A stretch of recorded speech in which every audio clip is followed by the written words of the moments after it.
बहुत समय पहले की बात है। दक्षिण भारत के एक हरियाले पहाड़ी गांव में अडैया ब्राह्मण नाम का एक साधु प्रवृत्ति वाला ब्राह्मण रहता था। वो ना अधिक धनी था, ना उसके पास कोई बड़ी जमीन, लेकिन उसके मन में ऐसी शांति और सत्य की ज्योति थी जो पूरे गांव को प्रकाशित करती थी। उसकी छोटी सी झोपड़ी गांव के किनारे पीपल के पेड़ के नीचे थी। हर सुबह वो सूर्योदय से पहले नदी में स्नान करता, फिर तुलसी के पौधे के पास दीप जलाकर प्रार्थना करता। हे प्रभु, मुझे इतना ही दे कि मैं दूसरों का पेट भर सकूं। गांव वाले उसे अडैया बाबा कहकर पुकारते थे। जिसके घर कोई दुख आता, वो बाबा के पास पहुंच जाता। कोई बीमार होता तो बाबा अपने घर की बनी जड़ी बूटियों से इलाज करता। कोई परेशान होता तो उसे धैर्य के शब्द सुनाता। अडैया के पास कुछ विशेष था। उसके शब्दों में एक शक्ति थी। जो भी उसके सच्चे आशीर्वाद को स्वीकार करता, उसका कार्य किसी न किसी रूप में सफल हो जाता। पर बाबा कभी खुद इसका घमंड नहीं करते थे। वो हमेशा कहते, मैं कुछ नहीं करता, सब ईश्वर की इच्छा है। उसी प्रदेश का एक बड़ा राज्य था, सोनपुर राज्य।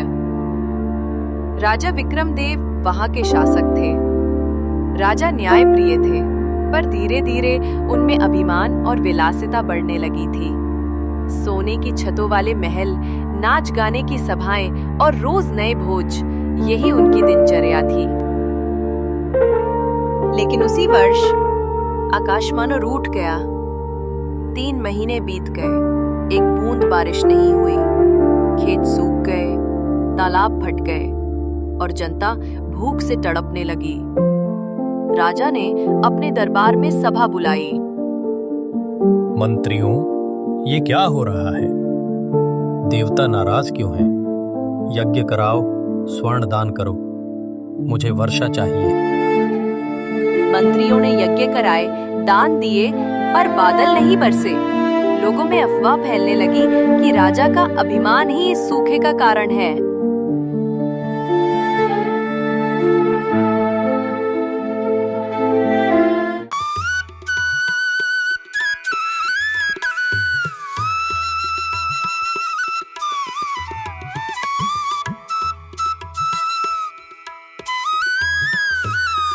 एक दिन गांव के कुछ किसान दरबार में आए।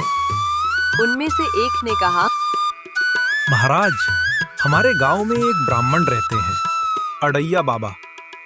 उनका आशीर्वाद जिसे मिलता है, उसका जीवन बदल जाता है।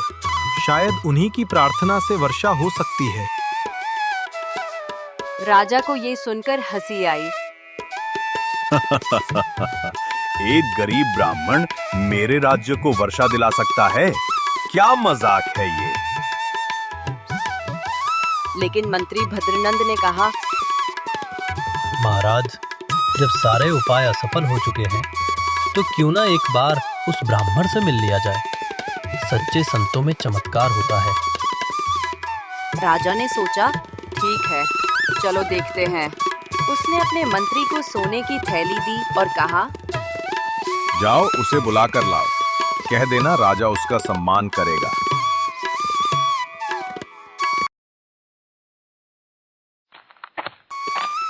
जब मंत्री गांव पहुंचा तो उसने देखा अडैया बाबा मिट्टी के खेत में एक गरीब किसान के साथ काम कर रहे थे। मंत्री ने कहा,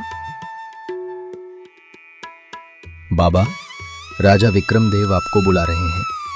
आपके आशीर्वाद से राज्य में वर्षा आ सकती है। मंत्री जी, वर्षा भगवान की देन है, किसी मनुष्य के आदेश से नहीं होती। मैं कोई चमत्कारी नहीं हूँ। मंत्री ने आग्रह किया, बाबा, कृपा करिए, पूरा राज्य संकट में है। बाबा ने कहा, मैं दरबार नहीं जाऊंगा, लेकिन अगर राजा अपने मन से अभिमान का पर्दा हटाकर प्रजा का दुख समझ ले, तो वर्षा स्वयं आएगी।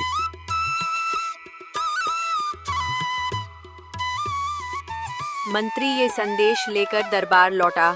राजा को सुनकर बहुत क्रोध आया। उस ब्राह्मण की ये हिम्मत कि मुझे उपदेश दे। लेकिन जब अगले दिन और भी सूखा बढ़ गया तो राजा बेचैन हो उठा।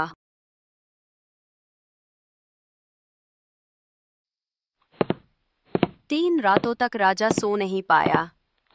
प्रजा के करुण स्वर, बच्चों की भूख और खेतों की दरारें उसके कानों में गूंजती रहीं। अंततः उसने कहा, शायद सच में मेरी ही गलती है। मैं अपने अहंकार में ईश्वर को भूल गया। अगली सुबह वह साधारण वस्त्र पहनकर बिना किसी रथ या सेना के अकेले ही अडैया बाबा के गांव पहुंचा। गांव वाले आश्चर्यचकित थे। राजा ने अडैया के झोपड़े के सामने आकर प्रणाम किया और कहा, ब्राह्मण देव, मैं अपनी भूल मानता हूँ, मुझे क्षमा करें।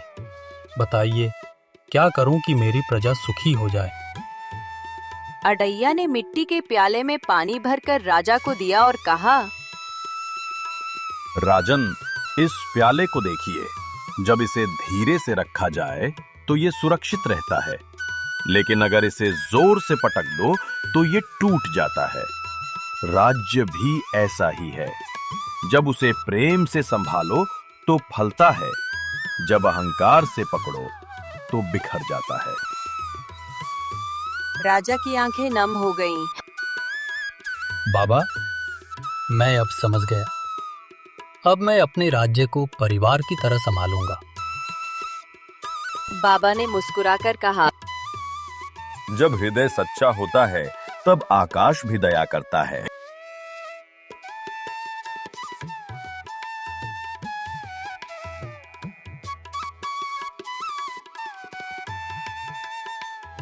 राजा ने वहीं झोपड़ी के सामने घुटनों के बल बैठकर प्रार्थना की।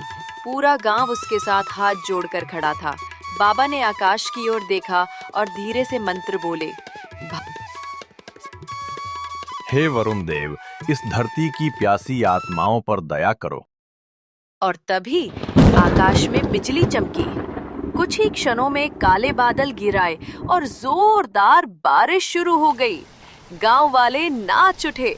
बच्चे मिट्टी में खेलते हुए चिल्ला रहे थे, अडैया बाबा की जय, वर्षा आई, ईश्वर दयालु है। राजा की आंखों से आंसू बह निकले। उसने बाबा के चरणों में सिर झुकाकर कहा, आपने चमत्कार कर दिया बाबा। बाबा ने धीरे से कहा, नहीं राजन, चमत्कार आपके मन में हुआ है। जब हृदय बदलता है तो प्रकृति भी साथ देती है।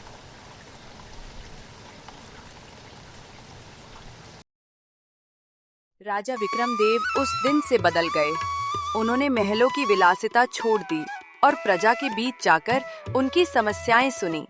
नए कुएं खुदवाए, अनाज के भंडार खोले और हर गांव में विद्यालय बनवाया। अडैया बाबा फिर अपने साधारण जीवन में लौट आए। वे कहते, जो सेवा करता है वही सच्चा भक्त है।